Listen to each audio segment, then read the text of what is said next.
आप सभी लोगों का फिजिक्स फैक्टर चैनल में स्वागत है। सब्सक्रिप्शन फ्री है बच्चों, तो सब्सक्राइब करें मेरे यूट्यूब चैनल को और बेल बटन दबाना बिल्कुल मत भूलना, जिससे आपको मिलेंगे फिजिक्स के सारे लेटेस्ट वीडियो सबसे पहले।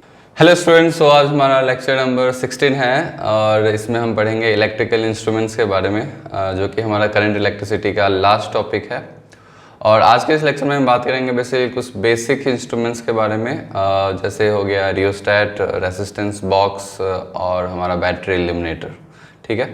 और इसके अलावा हम आगे के लेक्चर में बात करेंगे और अदर इंस्ट्रूमेंट्स का बारी बारी से वर्किंग पढ़ेंगे, जैसे गैल्वेनोमीटर हो गया, एमीटर हो गया, वोल्ट मीटर हो गया, मीटर ब्रिज हो गया और पोटेंशियोमीटर। तो ये हमारा कुछ इंस्ट्रूमेंट्स है जो कि काफ़ी इंपॉर्टेंट भी है। इसमें से सबसे ज़्यादा इंपॉर्टेंट हमारा पोटेंशियोमीटर होगा, जिसमें कि हम बहुत सारे न्यूमेरिकल्स करेंगे, तो वो आगे के लेक्चर में आएगा। तो आज का लेक्चर काफ़ी बेसिक है और ये इंस्ट्रूमेंट्स भी मतलब लैब्स वगैरह में यूज़ होते हैं, जो कि रियोस्टैट है, रेसिस्टेंस बॉक्स है। तो चलिए इसको देखते हैं आज के लेक्चर को। तो आज का लेक्चर स्टार्ट करते हैं हम। तो हमारा टॉपिक है electrical instruments and basic devices. तो सबसे पहले हम स्टार्ट करेंगे रियोस्टैट से। तो मैं स्टार्ट करता हूँ।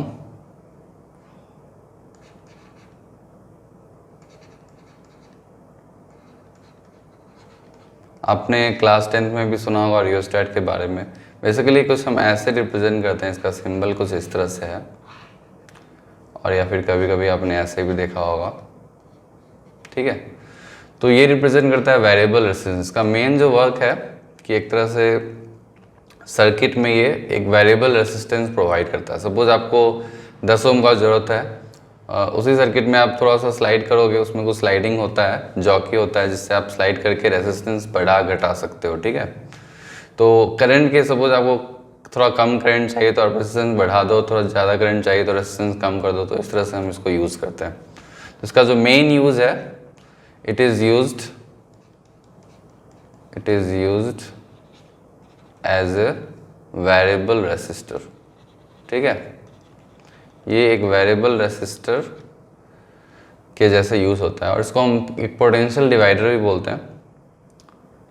इट ऑल्सो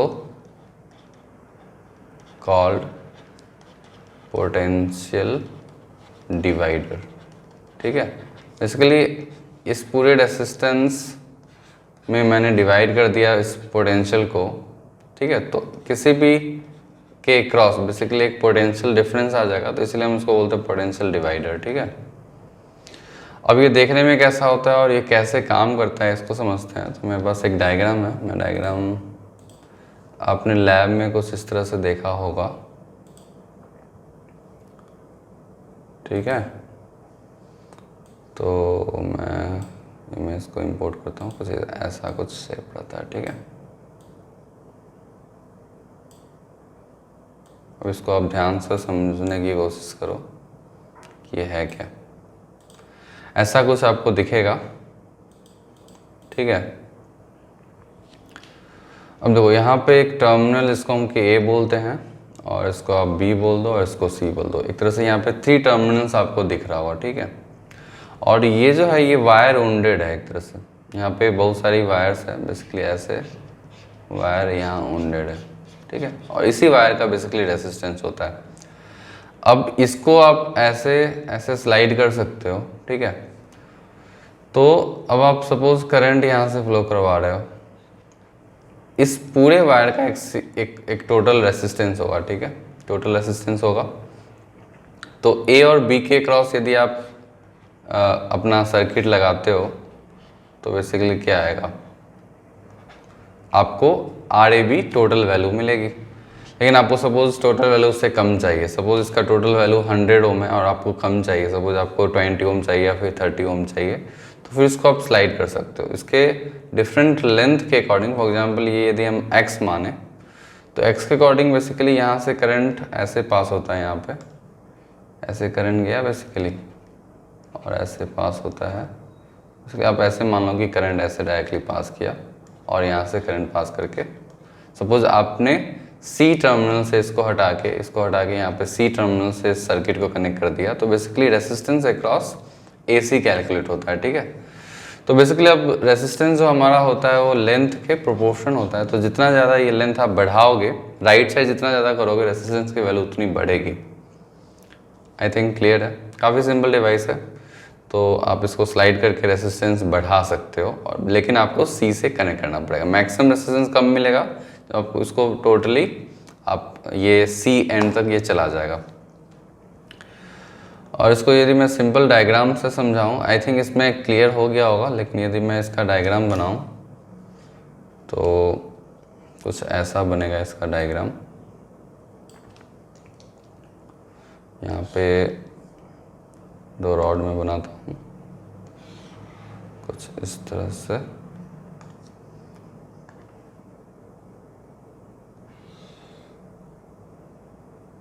ओके, और यहाँ पे एक रॉड है।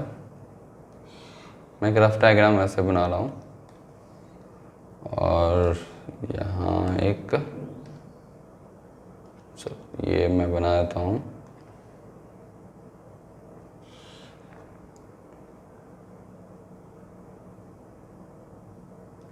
जहाँ पे ये वुंडेड वायर है, ठीक है, वायर वुंडेड है। और आप कुछ टर्मिनल दे दो, आप सपोज यहाँ पे एक टर्मिनल दे दिया, और यहाँ पे एक टर्मिनल दे दिया, और एक टर्मिनल तो यहाँ पे है। तो इसको ए बोल दो, इसको बी बोल दो, इसको सी बोल दो, और यहाँ पे कुछ जॉकी होगा, तो मैं उसको यहाँ बना देता हूँ, ठीक है। अब देखो, इसको आप स्लाइड कर सकते हो ऐसे। तो आपने ए से टर्मिनल कनेक्ट कर दिया, और सी से यदि कनेक्ट किया तो फिर आपको वेरिएबल रेसिस्टेंस मिलेगा। कुछ इस तरह से डायग्राम आप बना सकते हो, ठीक है। तो ये ए और सी से कनेक्ट करने पे होगा। यदि ए और बी से कनेक्ट करते हो तो आपको टोटल रेसिस्टेंस मिलेगा। बस इसको ध्यान में रखना है। यदि इनकेस क्वेश्चन आ जाते हैं, वैसे नहीं आएंगे, काफ़ी सिंपल डिवाइस है। तो ये था इसका वर्किंग, ऐसे ये काम करता है। आई थिंक, आई होप ये समझ में आ गया होगा आपको रियोस्टेट कैसे काम करता है। रियोस्टेट होता क्या है? Rheostat is a device, electrical device which is used as a provide variable resistance, ठीक है। ये ऐसा डिवाइस है जो वेरिएबल रेसिस्टेंस प्रोवाइड करता है सर्किट में, और इसको हम एज ए पोटेंशियल डिवाइडर भी यूज़ कर सकते हैं, ठीक है। ओके, तो हमारा एक डिवाइस कंप्लीट हो गया। हमने पहला डिवाइस पढ़ लिया, रियोस्टेट। अब चलिए, बेसिकली रियोस्टेट आपको रेसिस्टेंस देता है, रेसिस्टेंस की वैल्यू देता है सर्किट में। अब चलिए, रेसिस्टेंस बॉक्स, ये भी सिमिलर टर्म ही है, मतलब ये भी रेसिस्टेंस ही देता है, मगर ये इससे थोड़ा सोफिस्टिकेटेड है, और इससे प्रिसाइज वैल्यू ऑफ रेसिस्टेंस देता है। ये उतना एक्यूरेट नहीं देता है। इसको स्लाइड करके आप एग्जैक्टली वैल्यूज़, मतलब थोड़ा सा, मतलब लेंथ में आप अच्छे प्रिसाइजली आप रेसिस्टेंस को नहीं सर्किट में प्रोवाइड करवा सकते हो। तो इसलिए हम रेसिस्टेंस बॉक्स मैक्सिमम यूज़ करते हैं, मतलब प्रिसाइज मेजरमेंट्स के लिए, ठीक है। तो चलिए रेसिस्टेंस बॉक्स को समझते हैं। ऑलराइट, ओके, तो मैं रेसिस्टेंस बॉक्स का टाइटल लिखता हूँ, इसको समझते हैं।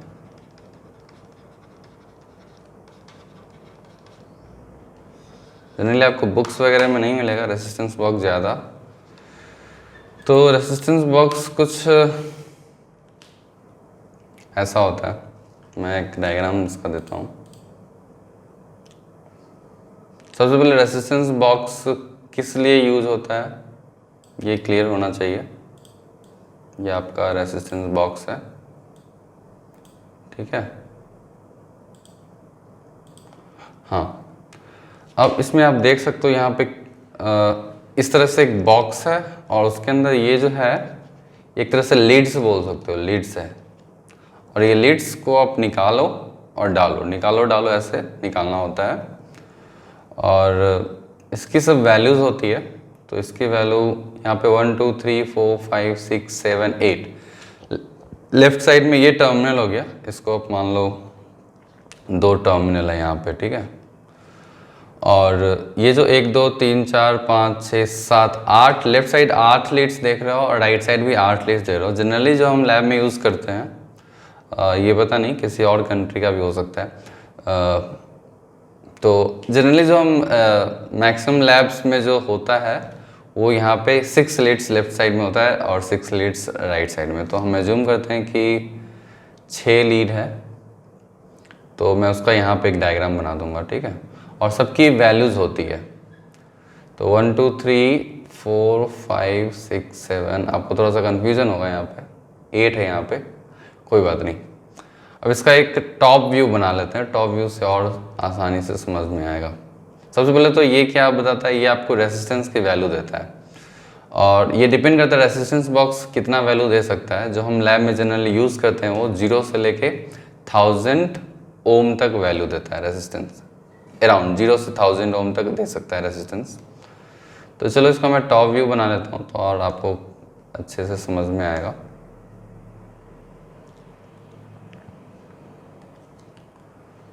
तो कुछ टॉप व्यूज़ का कुछ ऐसा होता है, जैसे मैंने बताया कि यहाँ पे एक टर्मिनल है, ठीक है, और यहाँ बॉक्सेस हैं। मैं 6 बना देता हूँ बॉक्स यहाँ पे।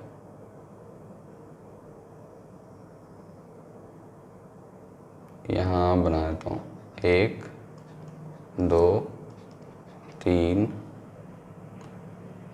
4 5 6 और 6 इधर भी है, 1 2। आप लीड ही मान के चलो, ऊपर में ढक्कन है और उस ढक्कन को निकालोगे तो रेसिस्टेंस की वैल्यू आएगी। ढक्कन सारा क्लोज है, रेसिस्टेंस की वैल्यू 0 आएगी। क्यों 0 आएगी ये सब हम वर्किंग में देखते हैं, समझते हैं इसको अच्छे तरीके से, ठीक है। अब मैं इसका वैल्यू लिखता हूँ, ये इनफाइनाइट है और इसकी वैल्यू 1 2 2 5 10 20 और 20 50 100 200 200 और 500, ठीक है। ऐसे ये सारा ओम्स में है, ठीक है। अब देखो इसके वर्किंग को समझते हैं। इसके वर्किंग को समझने के लिए आप एक बार इसको ध्यान से इस डायग्राम को समझो, जो मैं डायग्राम बना रहा हूँ आपको।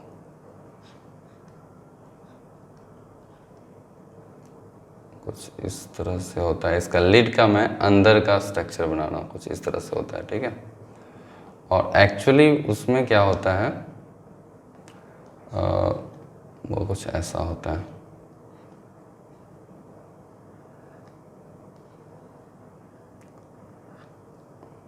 इसके अंदर एक वायर होता है, ठीक है, रेसिस्टर कॉइल होता है।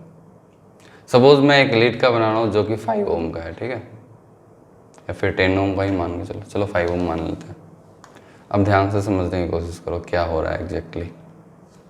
जैसे आपने लीड को ढक दिया, तो लीड को ढक दिया तो ये दोनों कंडक्टिंग होते हैं, ठीक है, ये दोनों आपस में, और ये भी जो होता है ये कंडक्टर होता है, इसकी रेजिस्टेंस 0 होती है, दिस इज अ कंडक्टर। तो लीड जो होता है वो पूरा कंडक्टर होता है। जैसे आपने लीड लगा दिया तो उसके अंदर जो 5 ओम का जो रेसिस्टर है या फिर जो भी 100 ओम का रेसिस्टर देख रहे हो, बेसिकली वो रेसिस्टेंस ख़त्म हो जाता है, क्योंकि हमने ये कंडक्टिंग वायर से बेसिकली इसको जोड़ दिया, इस दोनों टर्मिनल को हमने ऐड कर दिया बेसिकली, राइट। यहाँ पे दोनों या फिर किसी को भी हमने ऐड कर दिया। लीड यदि लीड लगा हुआ है तो हमने बेसिकली रेसिस्टेंस ख़त्म कर दिया है उन दोनों पॉइंट के बीच, ठीक है। यहाँ पे डिफरेंट पॉइंट्स होंगे, आपस में सब पॉइंट्स कनेक्टेड है, ठीक है। और जैसे लीड आपने रिमूव किया तो बेसिकली आपने वो सर्किट यहाँ पे ब्रेक कर दिया, तो बेसिकली अब करंट कैसे पास करेगा, करंट अब ऐसे पास करेगा, इस वायर के थ्रू पास करेगा, और इस वायर की रेजिस्टेंस 5 ओम है। तो सपोज आपको 5 ओम चाहिए तो 5 ओम वाला लीड निकाल दो, तो आपको पूरे रेजिस्टेंस में, पूरे सर्किट में 5 ओम मिल जाएगा। सपोज आपको 21 ओम चाहिए, 21 ओम चाहिए, तो क्या करोगे, 20 वाला निकाल दो और 1 निकाल दो, तो आपको 21 मिल जाएगा। तो इस तरह से आप कोई सा भी रेसिस्टेंस आप निकाल सकते हो। बस आप कुछ भी सोच सकते हो कि सपोज आपको क्या बनाना है। सपोज मेरे को 162 ओम बनाना है, ठीक है। तो 162 ओम कैसे आएगा, क्या क्या आपको निकालना पड़ेगा, आप ये मतलब इस तरह से आप सोच सकते हो। आप 100 वाले निकालोगे, फिर 50 निकालोगे, 100 वाला निकालोगे, 100 है ना, इसको निकालोगे, फिर 50 निकालोगे तो 150 हो गया, और फिर 10 वाला निकालोगे तो 160 हो गया, फिर 2 निकाल दो, तो ये चारों आप निकालोगे तो आपके पास 162 आ गया। ऐसे ही कुछ भी आप सोच सकते हो, आप कोई भी नंबर सोचो। सपोज मैं लेता हूँ 666 ओम, आपको ये 666 ओम चाहिए, तो इसके लिए क्या करना पड़ेगा, आपको क्या क्या निकालना पड़ेगा, पहले आप 500 निकालो, फिर 100 निकालो, 600 हो गया, और फिर 50 निकालो, 650 हो गया, 650 फिर 10 निकालो तो 660 हो गया, फिर 5 निकालो, फिर 1 निकालो। बस ऐसे आप 0 से लेके 99 तक इसकी कैपेसिटी 0 to 1000 ओम, इससे ज़्यादा भी एक्चुअली बना सकते हो, मगर लगभग इतना यूज़ होता है लैब के अंदर और आपको ये प्रिसाइज वैल्यू देता है। तो आपको बस यहाँ सर्किट से कनेक्ट करना है इसको, और आपको जितनी रेसिस्टेंस चाहिए उतने लीड्स आप निकाल दो और आपको ये, अब देखो यहाँ पे इस डायग्राम में 8 क्यों दिया है, क्योंकि अब सपोज ऑल भी मतलब ये तो अपने ऊपर है ना कि रेसिस्टेंस का वायर कैसे बनाते हैं। तो यहाँ पे जैसे आपने आई थिंक दिख भी रहा होगा, यहाँ पे कुछ ऐसे 5000 है, यहाँ पे 500 है, तो डिपेंडिंग ऑन मैन्युफैक्चरर्स, ठीक है। तो मैन्युफैक्चरर पे डिपेंड करता है जितने का रेसिस्टेंस बॉक्स चाहिए। मार्केट में मिलता है अभी रेसिस्टेंस बॉक्स जितने का चाहिए, सपोज आपको मैक्सिमम कैपेसिटी 1000 का चाहिए, फिर 10,000 का चाहिए, तो उस तरह से आप वो परचेज कर सकते हो, उसके अकॉर्डिंग उसमें लीड्स होंगे। मैक्सिमम आगे मतलब कॉम्प्लिकेटेड सर्किट में यदि आपको ज़्यादा हर टाइप के रेसिस्टर चाहिए तो बड़ा बड़ा साइज़ का भी रेसिस्टेंस बॉक्स मिलता है, ठीक है। ठीक है, तो आई थिंक आपको क्लियर हो गया होगा वर्किंग इसका कैसे काम करता है। रियोस्टैट भी क्लियर हो गया। Resistance box it's a resistance measuring device और it provides a variable resistance. कोई बोल सकते हो कि एक वेरिएबल रेसिस्टेंस प्रोवाइड करता है, ठीक है। तो हमने रेसिस्टेंस बॉक्स को समझ लिया, हमने रियोस्टैट का वर्किंग समझ लिया। अब हमारा एक कौन सा है लास्ट में, बैटरी एलिमिनेटर। काफ़ी सिंपल है, तो चलिए बैटरी एलिमिनेटर को समझ लेते हैं, ठीक है। तो बैटरी एलिमिनेटर मैंने अभी वॉशिंग में लगाया मेरा एक्चुअल वो टी शर्ट, तो आज मैं वो टी शर्ट पहन नहीं पाया। ओके सो ठीक है, नेक्स्ट लेक्चर में एलिमिनेटर, बैटरी एलिमिनेटर, ये क्या डिवाइस है। देखो ये जो बेसिक डिवाइस जो आज मैं बात कर रहा हूँ, ये सब मतलब हर एक लैब्स में रहना है, इसके बिना आप एक्चुअली एक्सपेरिमेंट ही नहीं कर सकते। जो भी एक्सपेरिमेंट आप करोगे तो आपको रेसिस्टेंस की ज़रूरत ही होती है, वेरिएबल रेसिस्टेंस की ज़रूरत होती है करंट बढ़ाने घटाने के लिए। और बैटरी एलिमिनेटर का काम है कि ये आपको कांस्टेंट वोल्टेज प्रोवाइड करता है। It provides a constant source of voltage. वैसा नहीं कि आप बैटरी अब सेल इस तरह से आप कनेक्ट करके आप एक्सपेरिमेंट लगा रहे हो, या फिर आप लेड एसिड बैटरी जो कार वगैरह में या फिर जो इन्वर्टर वगैरह में होता है वो आप लगा के एक्सपेरिमेंट करो, ऐसा नहीं होता है। हम अल्टरनेटिंग करंट मतलब जो हमारा वोल्टेज सप्लाई है 220 वोल्ट, उसी की मदद से एक डिवाइस है जो 220 वोल्ट को कन्वर्ट कर देता है हमें जितने भी वोल्टेज चाहिए। तो जनरली हम जो एक्सपेरिमेंट करते हैं हमें डीसी वोल्टेज की रिक्वायरमेंट होती है, तो ये डीसी वोल्टेज ही प्रोवाइड करता है। और हमें क्या रिक्वायरमेंट होता है, हमें कभी कभी 3 वोल्ट 6 वोल्ट 9 वोल्ट ऐसे 12 वोल्ट ऐसे रिक्वायरमेंट होता है, या फिर 2 वोल्ट 4 वोल्ट, इस तरह से हमें छोटे वोल्टेज की रिक्वायरमेंट होती है। तो वो छोटा वोल्टेज ये बैटरी एलिमिनेटर प्रोवाइड करता है, और बेसिकली ये 220 वोल्ट को कन्वर्ट करता है इस वोल्टेज में। बेसिकली एसी को ये डीसी में कन्वर्ट करता है। तो इसका डेप्थ में मतलब इसका जो प्रिंसिपल है वो इलेक्ट्रोमैग्नेटिक इंडक्शन से आता है, जो कि ट्रांसफार्मर का वर्किंग है। तो अब आगे पढ़ोगे तो मैं एक ब्रीफ देता हूँ, इसका डायग्राम मैं बताता हूँ। तो कुछ ये ऐसा लगता है, आपने अपने घर में भी देखा होगा, आपका जो मोबाइल चार्जर होता है वो बैटरी एलिमिनेटर ही तो है। मोबाइल चार्जर क्या होता है, आपको मोबाइल को 220 वोल्ट की ज़रूरत नहीं है, हार्डली उसको 6 वोल्ट या फिर 5 वोल्ट, आई थिंक ये यूएसबी है ना, तो 3 से 5 वोल्ट 6 वोल्ट के लगभग की रिक्वायरमेंट होती है मोबाइल की, ठीक है। तो उतना वोल्ट ही ज़रूरत होता है। तो हमारा जो मोबाइल चार्जर है वो 220 वोल्ट को कन्वर्ट कर देता है। इसके लिए ट्रांसफार्मर के बेसिस पे स्टेप डाउन हो जाता है वो वोल्टेज, फिर उसको कैपेसिटर्स वगैरह की मदद से हम कांस्टेंट डीसी वोल्टेज प्रोवाइड करवा देते हैं, ठीक है। तो मैं डायग्राम इसका देता हूँ, चीज़ें और क्लियर हो जाएगी आपको।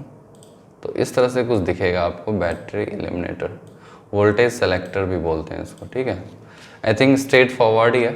यहाँ पे आप देख रहे हो ये एसी प्लग है, ये आप 220 वोल्ट में लगा दो सॉकेट में, और आपको सर्किट में चाहिए यहाँ से 2 टर्मिनल ले लो, एक निगेटिव टर्मिनल है और पॉजिटिव टर्मिनल है, उसको किसी सर्किट से कनेक्ट कर दो, ठीक है। तो करंट फ्लो करने लगेगा। अब ये कितना पोटेंशियल डिवाइड करेगा वो डिपेंड करता है इसके नॉब पे। अब नॉब को आप 2 वोल्ट चाहिए तो यहाँ पे नॉब यहाँ कर दो 2 वोल्ट मिल जाएगा, इस नॉब को यहाँ कर दो 4 वोल्ट मिल जाएगा। इस तरह से आप, और यहाँ पे ये स्विच है और ये पावर है, दैट्स इट। ठीक है, किसी कंपनी का मैं प्रचार नहीं कर रहा हूँ।